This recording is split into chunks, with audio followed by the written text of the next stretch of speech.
I'm a senior rule breaker, more norms, I would call them. I've been around in Dubai for a year now. Since then, a lot of things has transpired and moved from Sweden, where I developed a business called Arc of Sweden, which is a natural supplement, cool stuff that we sell. But apart from that, I'm a music enthusiast in terms of a vibe setter. I love to curate environments and moods and settings just with my contribution, my energy, my DJing, my skill for planning, and so on. What kind of stuff have you experienced that, and then have you been able to overcome, and how did you overcome it? I mean, I would say we're all... Dina, great to have you here. And parenting without the manual. Now, of course, we can see you've got a bun in the oven. So the reason I really was so happy to have you join us is because, firstly, I've got a huge amount of admiration for you. I think you're glowing. Thank you. And I know how you're running your life. You're a super mom, even though you're not yet a mom. But you know, like how you're managing everything. Even talking to you, you're in your third trimester. I think you're due in about 8-10 weeks, something like this, in a couple of months. And you're just feeling great. You're enjoying stuff. You're managing your pregnancy on your terms. And the reason why we have this podcast and what we want to talk about is about unique points of view on parenting. And again, like not against, but like I'd say different to the common world and common cultural beliefs. You know, that things should be this way. I think you're bending the rules. So just tell us a little bit about yourself, where you're at, because I know you obviously, we're here in Dubai. You have a couple of different businesses that you're running. You're still super active through your pregnancy. So just give me some insights of what's been happening over the last few months while you've been pregnant and what you've been doing with yourself. Right. So I would say I'm a senior rule breaker. Yeah. More norms, I would call them. And I've been around in Dubai for a year now. Since then, a lot of things has transpired and moved from Sweden, where I developed a business called Arc of Sweden, which is a natural supplement business with quite innovative, alternative, cool stuff that we sell. So check that out. But apart from that, I'm a music enthusiast in terms of a vibe setter. Like I love to curate environments and moods and settings just with my contribution, my energy, my DJing, my skill for planning, and so on. So yeah, I'm a mama at heart. Like I just love to nurture. You're nurturing communities. Yeah, right? I nurture communities all the time, and I've been doing that. I've been having that attribute in myself since I can remember, I would say. But in terms of my Dubai journey, everything went so quickly. Right, came here, set up a whole new business, created a new community called Soul Sessions, where we do wellness raves. And so I'm now having like this kind of ecosystem in terms of businesses, personal brands, the supplement business, the community with the music. And in the midst of it all, a baby came through and was like, hello, I'm knocking, you better answer.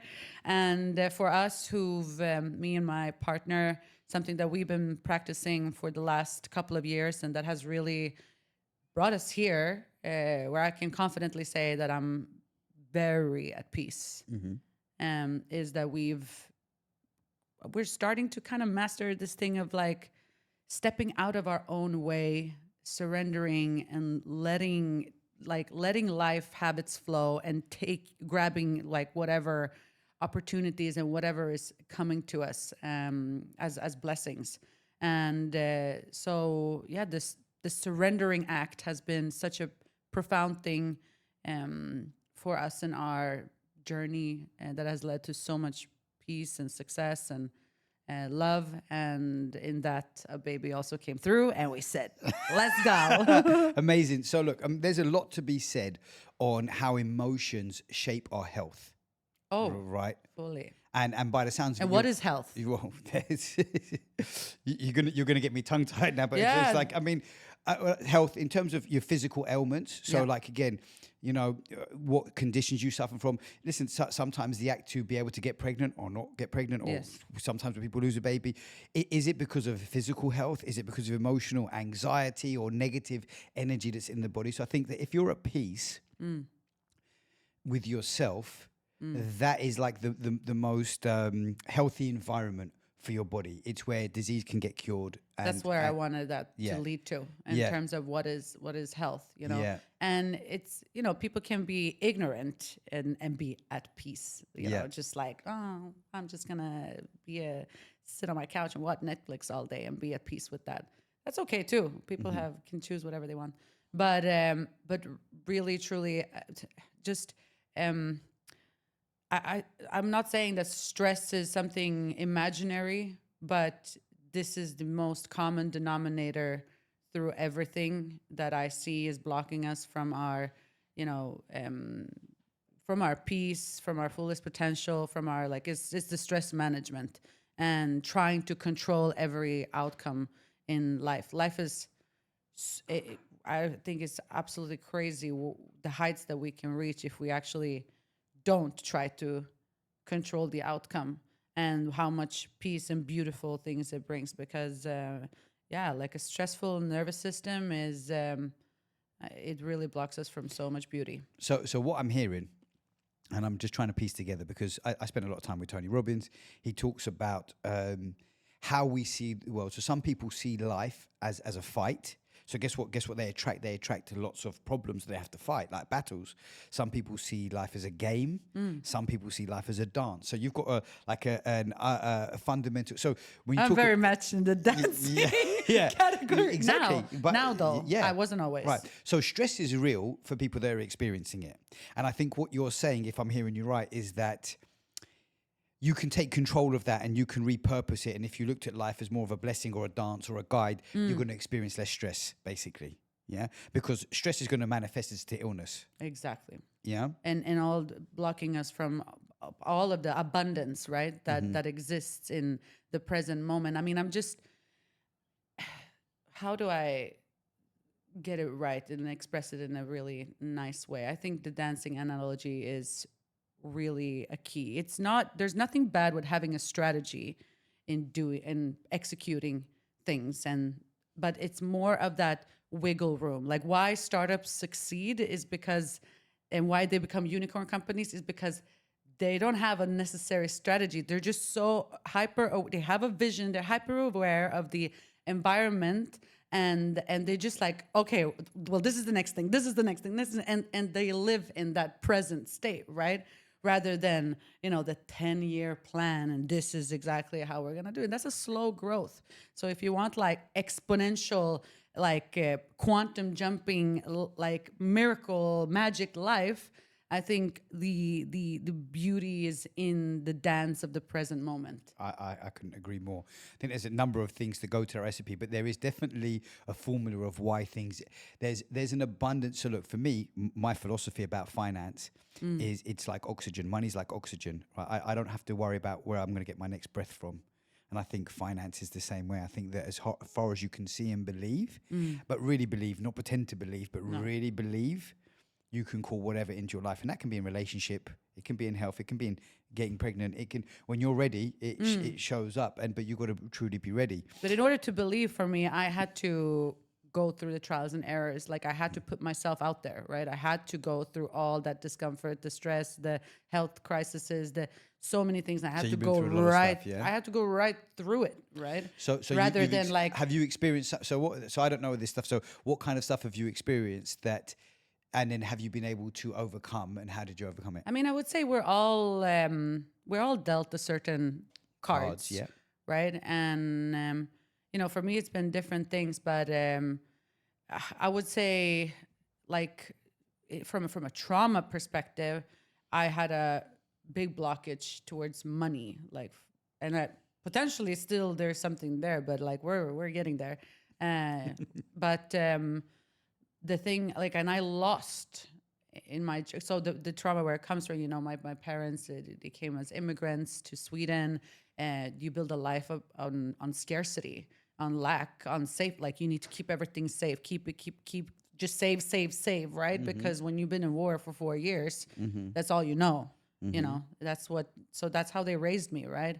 And so for me, it was always, I couldn't, it was a foreign concept to understand that, risk and investing and spending actually produces more Circulation. circulation, Yeah. and it multiplies in a weird way. So I want to ask you something. So you've got Arc of Sweden, which is your supplement company, and it's international. I mean, you supply internationally, correct? Worldwide, Right. Yeah, worldwide. Yeah, it's a family business. Yeah, and then you have your soul sessions, which during your pregnancy, you're managing. Obviously, it's a sizable company. The Arc of Sweden. Your soul sessions, you're doing weekly events or more. Yeah, weekly, bi-weekly. And sometimes they're morning, afternoon events. Sometimes they're late night events, right? And you're still there raving on the decks, and you have, I don't know how big your network is, but I mean you're having like, I don't know. Last one I was at was maybe 100 plus people, 200. I don't know. But you're doing events regularly. You definitely have built a strong community. You're right in the middle of the community. You personally, like, you are the mama of the community already, and it's very like kind of like health and conscious minded. Right? Is that fair? Yeah. Okay. Cool. And like with biohacking stuff, like what we're talking about. And so the reason I want to kind of talk to you about some of this stuff, because I would say this is outside of the norm of your way of thinking. So number one, how did schooling, your schooling experience, and you coming from a more, I don't know if poverty is the right word, but like a poorer family, that were like, and poor mindset. Yeah. I mean, generationally not. Yeah. Like, but there was a complete reset coming from your parents. Let's start from your parents, right? Because generation is far back. But from your personal upbringing, where did schooling set you? What did it teach you that helped you to become an entrepreneur? And what do you think that it missed, or you found out after schooling that had nothing to do with schooling that maybe should have been, that helped you to get to where you are, if that makes sense? Yeah. Yeah. I would say the environment that I grew up in was very specific. It was it was in a segregated community in Sweden. When you say segregated, what do you mean? So it means that men and women, or no, segregation in terms of like immigrants were placed in this area code. Okay, got you. And so like the people that went to my school was either a lot of kids of a certain like income, country. Swedish family of certain incomes, or so it's like more lower class. It was more lower class, and exactly. Even though Sweden at that time was trying to keep everything middle class, right? There was no lower class, but if you look at it closely, there was. So and I was always a bit of a tomboy, I would say, and the boys already knew very early, like to succeed in any way, you needed to. I mean, it was football. It was football or nothing else, right? Yeah. So I was in this mindset of like, just it's either all or nothing, I would say. So school was always something that I just maintained. Okay. To make mommy and daddy happy. And then my actual schooling, what I feel like taught me life schooling was the part of me that did all the crazy stupid stuff on the outside of school. Yep. But I think that strong foundation of actually making mommy and daddy proud and just keeping them at bay gave me responsibility. Like, because they really did teach me responsibility. I wasn't so I was getting good grades. I was smart fundamentally, maybe. So it taught me responsibility, but the grit, the outside of the box, the embodiment that I have, that came from the street. Okay. Fully. So when you say the street, like what kind of experiences taught you that? Like where do you think you learned that? I mean, listen, this was a time in the 90s, early like 2000s where we lived in a community where on the outside you would see 100 kids just from all nationalities playing. Like it was a craziness, and in blocks of buildings, right? And my favorite thing was to, as soon as I woke up, was to step out of the house and then just hearing my mom shout like, dinner, and literally you're in for 5 minutes and then you're out again. So they didn't see, like, my environment shaped me, and ultimately I think that is what raises children is the environment that they 100%. grow I up read in. something on Instagram, I think it was, or something, where like, and I could relate to this in my age, where you'd go out on your bikes, on the bicycles, and your parents would think, you're just around the corner playing, and really you've gone like for a whole like Right, miles yeah. trip and nearly died. And You don't even know, like- and You cross the city before they yeah, have. Yeah. So, so what's interesting? So you've got these things now. So now, as you're going to go embark upon parenthood, knowing what you know, what's your plan for schooling your child? Is it going to be just to keep you happy as now the mama and dada, or are you thinking, do you teach them something different? You plan to homeschool? Have you thought of any of these things, or? Oh my gosh, I think that I have given so much thought to the whole process.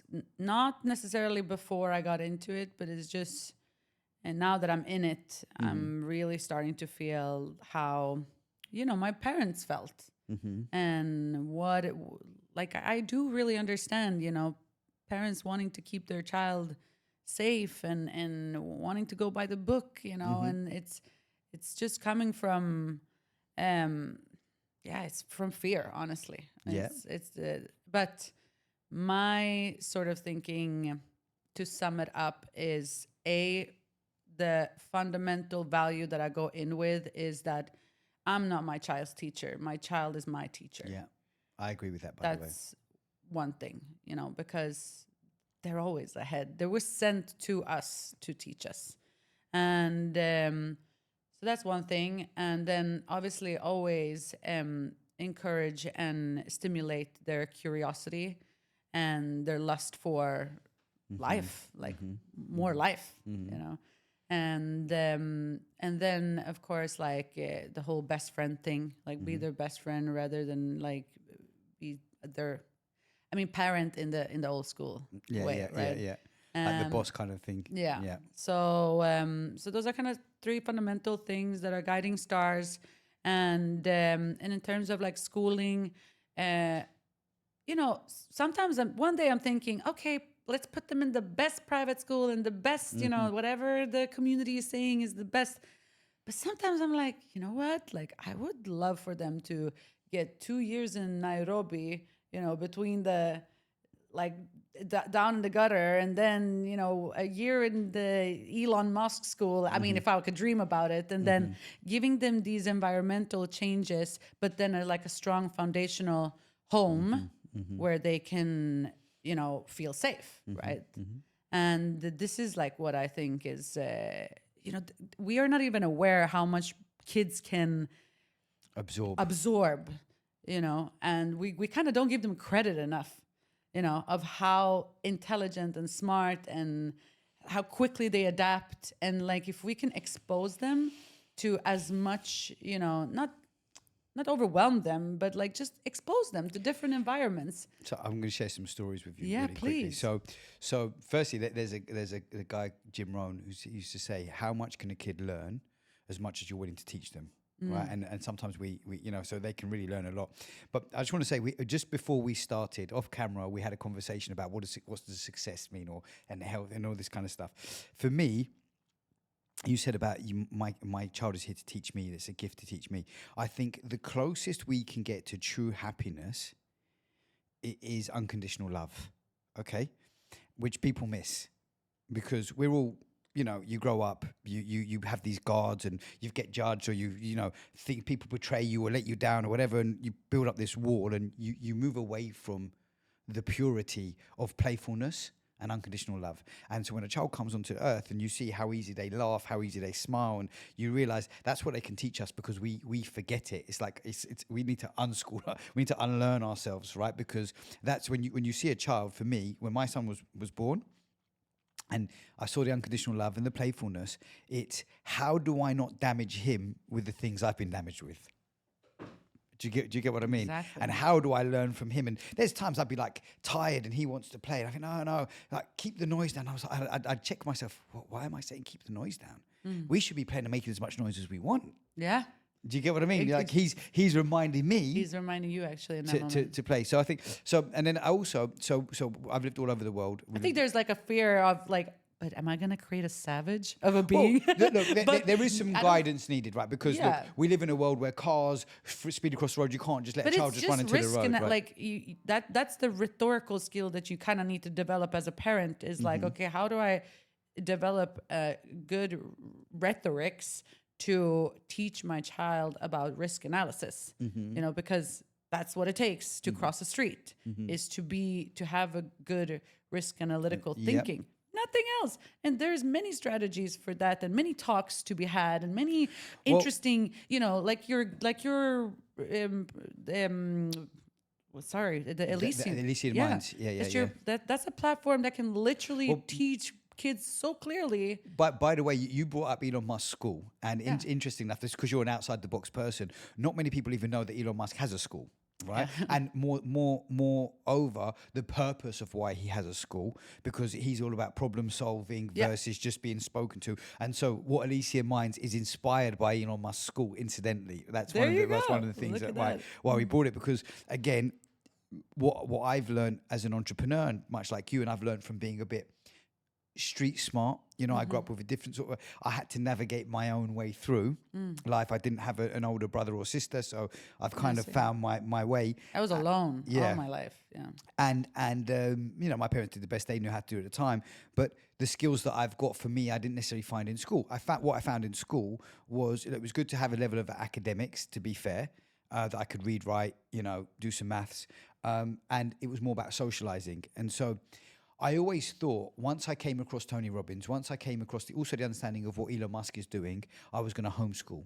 So we ended up getting divorced. I got divorced from my wife. Now we've moved different countries, and so we've been exposed to different schooling systems, and then also like and I did exactly what you mentioned. We came to Dubai. I said, right, what's the best school? What's the best? I need to give him the best, right? Yeah. Like, and probably because we weren't together. I think if we were together and I had staff in the house, I would have homeschooled. And I think that's a luxury, because I've been successful in business and I can afford to do that. I would have done it that way. Being separated, it's more difficult, and I can't force my ex-wife to, you know. What do you feel? Just a question in between there. What do you feel about the social factor that actually brought you where you are today? That you got from school, like that you would say was your takeout from school, in terms of homeschooling. My experience in school was up and down. So I was very popular at one point, and I was very unpopular at another point. Same. Right, and I think that I would say my popularity was great when it was there. Like with anything, we learn in our failures, right? And so my unpopularity was like I had to pick myself up and have resilience at some level. So I definitely think something shaped me. I think the thing that I did that did the best for me, lots of my so my school was a local school. It was a state school. It wasn't a private school. My parents didn't have that money, and all of my friends, my closest circle from that school, when I was like 11 years old, have gone on to become multi-millionaires and super successful in different fields. And my first success in business was running nightclubs. And so everybody would come out every week to my nightclub. So a bit like what you're doing with Soul Sessions, right? So which is great. I mean, it's not my thing now, but I think that if I knew then what I know now, I didn't realize what great position I was in. But what it did was it kept. I was like the glue with all of my friends. So we've sort of all grown together, and they've gone on and been super successful. So it gives me that relationship where I learn a lot from them. You know, I'm exposed to it. I'm exposed to what's possible. I think many of my friends have businesses that are doing tens of millions of dollars a year, and many of them are worth 50 to 100 million plus, to give you an idea. So we're talking super super high successful, level. right? But the reality is, all of these guys we were all friends with, and they've all gone and done it in different industries. So it just shows you, as far as the mind can see and believe, you can achieve, right? What is that? Is that by chance that your crew became like that, or Yeah, I mean, look, who knows? who was the There instigator? There wasn't an instigator, and they all went on in separate ways. interesting. One's done it as a Domino's pizza delivery boy that became a franchisee with many franchises. One has one took over his dad's business that was decent size, but he's grown it massively, Right. international import and export. One went into finance and then set up his own business. And You kind of want to know, like, what was it that created yeah. that collective energy that made you all? I mean, was it just a solid freaking friendship? Like just simple as that, or I mean, for me that was the main thing that came from school. Yeah, I'm trying to think, but in Because business, homeschooling, you know, it kind of, that's what people arguments, right? Is that it robs you of the like, it robs the kids of the opportunity well, to meet, you know. so well, there's a couple of things. I think that, so look, if I look at who I could call on some of my best friends today, they would probably be the guys that I was friends with at 11 years old. And the reason I think that is I think when you know somebody, at first I think, and look, we're in Dubai, which is, there's so many shysters and rubbish people, right? With fake facades, right? But for me, when I've known someone from 11 years old, I know them. Yeah, yeah, of course. I know The their ups, trust. their downs, their this, their that, and we have a bond that's different. So that's just my personal journey, and I think that if I'm the average person I meet, I don't think is as connected to their 11-year-old friends as I am because of my journey in nightclubs, where for many years, as we were Yeah. growing up, we stayed together. If that makes sense. So even if I don't speak to them for a couple of years, we can pick up the phone. We're still like childhood Yeah. best friends, if you see what I mean. Yeah, yeah, I don't have those. Yeah, and I'm very fortunate. That again, we've all got our journey in life. I'm not going to go off too much of a tangent, right? Because we could you and I could speak for hours about spirituality Nice. and We can go down the rabbit holes and rabbit holes. But I think that we've all got our own journey, and I think, look, everybody has their own version of a hero's journey. Do you know what Oh, for sure. you know what the hero's journey Yeah. is? Yeah. So. So that's my specific journey has been that. So I look at that friendship as being, so if I think about how I can pay that forward to my child, I think, how can I put him in a place where he can make really great relationships of people that could potentially be very powerful in the future, like whether it's government people or whatever. I think though, if those friendships are forged in school, that's going to be a very good setup for him. Yeah. Also, I want him to be exposed to people. Now, come back to homeschooling, and I know I've got a lot of friends. I work with a lot of famous people in America and powerful people and entrepreneurs in America. And some of the key people that I know, they homeschool their kids. And what I love about that, and even I look, I grew up poor. I had success from a young age. And so, when my child was born, I had a good level of financial setup, and so I would do stuff like I would take my son.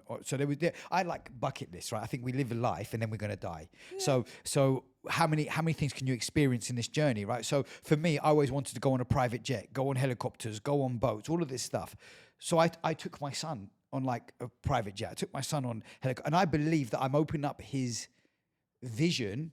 This might be unrelatable to many people, but it doesn't matter what the goal is. The point is, it's an experience. But placing somebody, I mean, the oldest trick in like the manifestation book is like, you want a Experience it. Lambo, put yourself in a Lambo for a day. Exactly. So I did all of that stuff with my son. So I wanted to enjoy it as well. But I was so proud. So for me, he was very young at the time.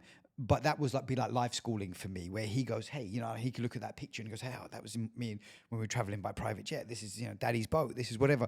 And there's nearly like an entitlement that he, not in a negative way, because there's entitlement in a disempowering way, but entitlement like he sees it and believes it and it's there, like the manifestation. But from now on, he has to earn everything, if that makes sense. Like set him up to, I mean, you can feed him the everything. You could give him everything, but it's like if he has that experience of like like just give them the experience of what's possible, and then be like, off you go on your merry way. So we were walking down the road the other day, right? Because he's getting to 9 now, and he's got a major personality. He's a really strong character. Yeah. And he's not shy. Yeah, he's not shy. He's not shy at all. He's getting better. And he said something to me, and I said, listen, I'm rich. We're not rich. I'm rich. I'm the rich guy over here. So just know, you want this, you're going to have to earn it. And I'm telling him now, right? Yeah, of because course. I don't want to rob him of the grit and resilience he's going to need. It's not going to make him a good businessman. Yeah. If that's what he's going to be into. But I think in terms of children and parenting, like it's all we can do is really to nudge them into the direction that.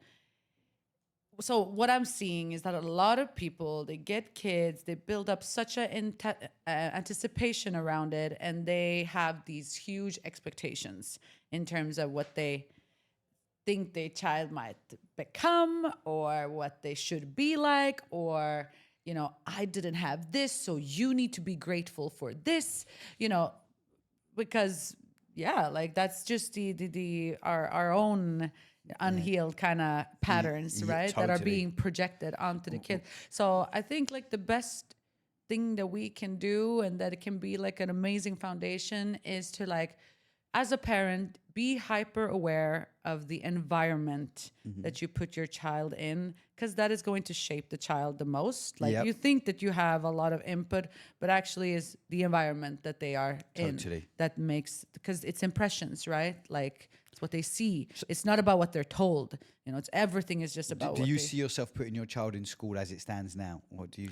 Yeah, like Yeah, you do. I mean, You like, wouldn't homeschool. no, like if I mean, once again, like I have led my pregnancy like this. I have done my life. I'm trying to really, really walk it as I'm talking it. Yeah, yeah. In the present moment. In the present moment, really, and because that's when you, I think, like we were talking about feeling like an underachiever, you know, but that's just my brain, my mind telling me like you could do so much more, you could do so much more research, and you can find out, and you are, is it really the best choice? But when you practice presence, like through meditation, through, you know, I mean, like just embodiment, I would say, being in your body, right? Disconnecting from your mind, going into the heart. You all of a sudden have this hyper awareness of the environment, and you will know exactly what is right in that time, right then. Agreed. Right? Yeah. And that's like, I really think that's how people scale in life. That's how people, you know, have fulfillment in their lives, is that they don't overly obsess about these are my values and I need to stay strong to them. I could never think to put my child in homeschool. But then all of a sudden comes out this research saying that, as a matter of fact, homeschooling seems to be making kids degenerates, let's say, you know. And then what are you going to do? Yeah, but no, it's not like that. It's my value. I could never put my kid. So you got to feel what's right for you at the time. I gotta feel what's right for me at the time. Not just for me. It's just like also who is this child? Where is this child supposed to be nudged to? Maybe he's a bohemian and who just wants to feed other kids. So I'm going to tell you some stuff just as, for like the journey that I'm on, because obviously I'm a little bit further ahead with my kid. Okay, so growing up, I was picked on at I'm shorter. I was picked on as a kid. So anyway, I learned how to box. So I thought to myself, right, when my kid grows up, have you ever had, and as I said, maybe a really bad analogy to compare a kid to a dog, right? But have you ever had a pet and you go, have you ever had a dog or anything? I mean, cats. Cat, All okay, cats, right. yeah. Well, I remember when I was going to get a dog, I was like, he's going to be the best dog, and I'm going to train him to be the best. And Yeah. so I thought about my son the same way. Like, I'm going to train him, and he's going to Yeah, be yeah, he's going to be exactly. the new, improved version of me, right? I mean, So I was scared about my husband. At some point, he's like, my kid is good. I'm like, yeah. babe, chill out. Like, maybe it's a guy thing that we think this way, right? which is good, is direction. Yeah. You need, that's so your I'll tell you, job. So I put him into boxing. And he became a good boxer, and he did pretty good. But it was always a bit of a struggle. But I want to say, hey, you can do what you want, and because again, I don't want to kill his spirit, but I want to give him some foundation somewhere. And so fitness for me was like to have him active was a big thing, especially into today's world. So anyway, he got into boxing. He did a little bit. Now he's doing jiu-jitsu, and he's much more comfortable. He's a really good boxer, but he's comfortable. He that enjoys jiu-jitsu. So I'm like, hey, that's where you stay, right? That's So your thing. right. And his mum is so funny. So the other day, his mum called me, and then the school was calling me. They put him in an after-school class. She put him for like meditation or something, right? Which is great, they're doing this. So anyway, and he wasn't there. And so they all got panicked. Where is he? So he didn't like meditation. And so he wanted to go back into this like gaming thing. So he skipped the class and went into gaming. And then eventually they found him and he's in like IT or whatever, doing some gaming stuff, right? And I just laughed because they're all panicking and, what are you going to do? Are you going to tell him off? And it's like, I laughed that he's got the character to go after what he wants to go after. Do you get what I mean? Yeah. And I'm just like, and he's just, he'll go, but he listens to me do business, right? Which is a good thing, right? But Yeah. he'll go to the cafeteria or whatever, yeah? And to order stuff, and he'll try and negotiate. So if I buy two, Can we put me on a prepayment and I'll...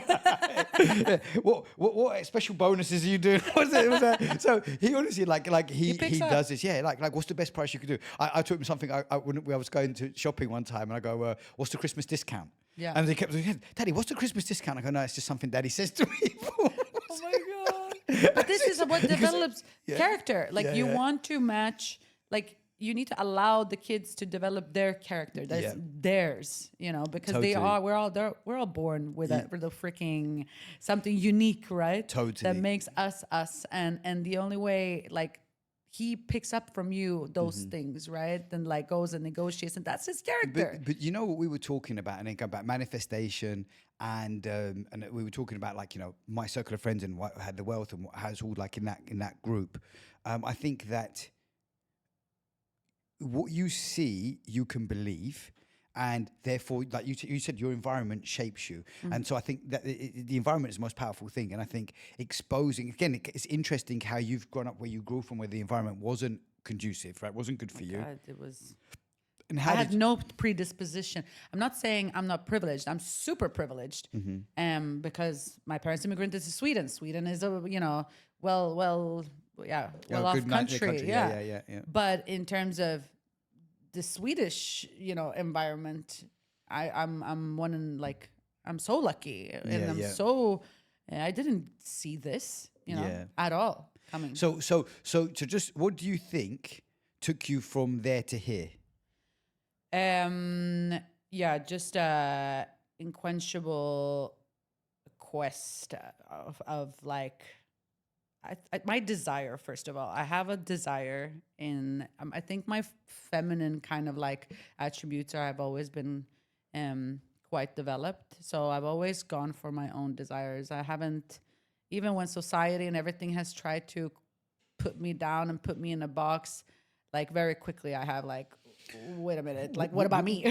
What about my desires? Would you say you had, like, a voice on the inside or something, like a something on the inside that was guiding you? I would not say there is, like, an inside voice. I have, like, more of like a it's like almost like a like, it's like Okay. ahas all the time, and Okay. I follow that nudge, and then I think my confidence was trained from an early age, because as I was growing up in Sweden, my parents were also taking me to war-torn Bosnia, like post-war Bosnia, every year for 2 months. They would be sending me off alone on a plane, like, go to your grandma, live there, and same situation there. I was just outside. Imagine a kid playing amongst the ruins. Like, it was fun. Well, okay. Such a great, like, fun environment, and like, all of that kind of built a lot of just confidence. I was always stepping out of, like, a small comfort zones, quests, and this is a muscle that you train simply, and all of a sudden it becomes a byproduct of who you are, and you become, like, you start recognizing a pattern of, like, oh, actually, what's keeping me alive is this, this. The newness, the change, the constant change that I am experiencing within myself and in my surroundings and so on. Like, it's just like this very, I'm just curious, and it's the confidence that gave me that curiosity, because I cannot deal with same patterns. Like, I need to always break the patterns. Interesting. Yeah. Yeah, and if you think about people that struggle to grow, they actually fear growth because it's change. They like the sameness. They want the Do you sameness. Get, And they like, so it's interesting that so it sounds like, though, you have this, like, kind of like humming sound or whatever, or aha moments, and then it goes from one to the next to the next. So, like, you see a bit more, and then you're now here, and you can see a lot exactly. more. It's just opening up as I'm going, right? And this is not something that I've always known. Like, I would say I was more. I think my mom had a really big impact on me and navigating me, and kind of like just always keeping a track on me, And I don't know if that was amazing. Like, I think that was a very good input on me too, because who knows where I would drift off if it wasn't for her. But yeah, like, I think we take life a little bit too seriously. Yeah. And I think life has a natural flow to it that we can, if we learn to surrender a little bit more into it, we will all of a sudden see opportunities in a completely, like, they will just appear. Yep. Well, I think that's definitely proven. We've got to come to a close, but I want to ask you two questions that's quite Yeah. like important to Go me. for it. I want to hear. Number one is let me start from the health side. So health is a big part of what you do. Yeah. You know, Arc of Sweden My and so ecosystem, yeah. yeah. Okay, great. So, I mean, in a lot of the world, there's an obesity epidemic within kids. So how do you think? Number one, how do you think we improve that as a parent? Encourage our kids to live healthier, a healthier lifestyle. Number one, and number two, how do you want to bring in this kind of the underlying of who you are for me is a lot about state of mind and vibration and emotional energy.